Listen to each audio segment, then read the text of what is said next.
오늘은 위기 가운데 주시는 예상치 못한 은혜라는 제목으로 하나님의 말씀을 증거하겠습니다. 사울은 하나님과의 관계는 전혀 상관이 없었어요.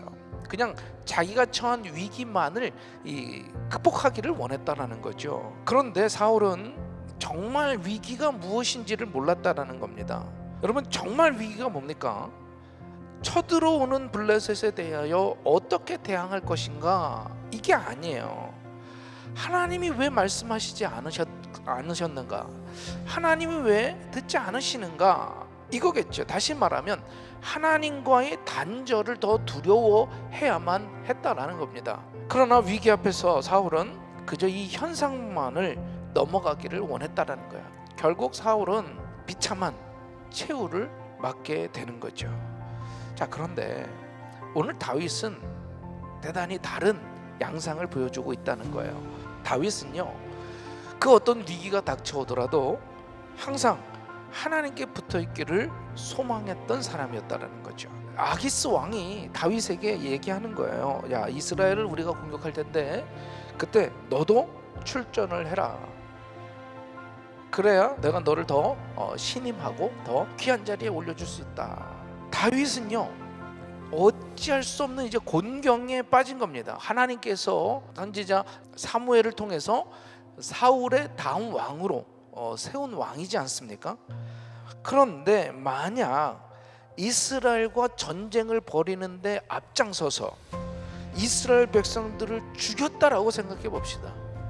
이제 하나님의 뜻은 이루어질 텐데 나중에 이스라엘 백성들의 왕으로 섰을 때 백성들이 이 다윗을 보면서 당신은 블레셋 편에 서서 우리를 공격했지 않았습니까? 이렇게 반항을 하거나 반역을 하면 할 말이 없는 거예요.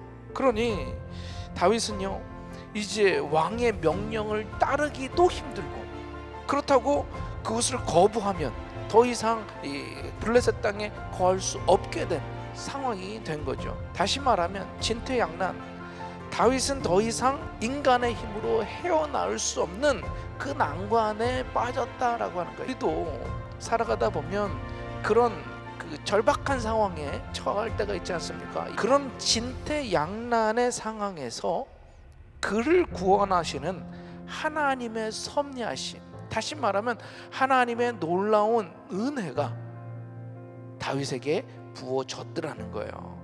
하나님은 블레셋의 방백들이 다윗의 신분을 문제로 삼아서 그 전쟁 참여를 못하게 방해함으로 해서 전쟁을 출전할 수 없게 하셨다는 거죠. 분명히 알아야 될 거예요. 내가 할 수 없다고 해서 끝나는 인생이 아니다라는 거죠. 하나님께서는 정말 놀라운 은혜의 손길을 우리에게 베풀어 주시는 줄로 믿습니다. 자, 이 블레셋이라고 하는 국가는요, 5개의 도시국가 연합입니다. 5개의 도시를 중심으로 운영이 되었어요. 그래서 도시마다 자치적으로 운영이 되었던 곳이에요.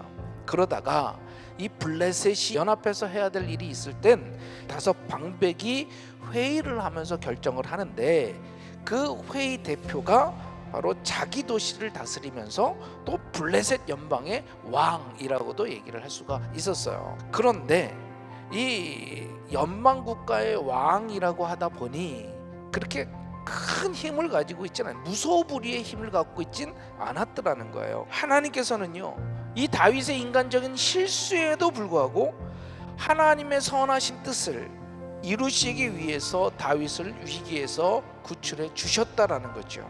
그렇다고 우리가 오해하지 말아야 될 건, 그래, 하나님의 은혜가 모든 걸 다 덮어주니까 나는 막 살아도 되겠구나, 그건 아닌 거죠. 우리가 인간인지라 실수할 때가 있습니다.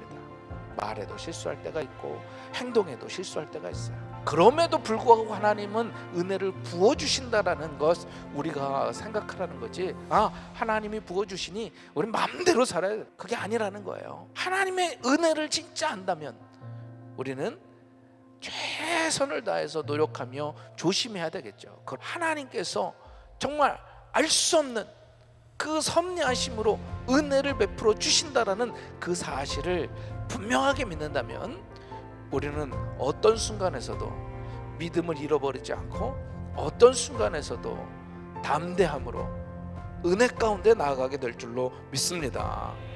그래서 믿음으로 사는 사람들은 믿음으로 살아갈 때 주시는 하나님의 기쁨이 있다라는 거예요. 바라기는 그런 하나님의 기적이, 그런 하나님의 은혜가 오늘도 여러분에게 임하게 되기를 주님의 이름으로 축원합니다.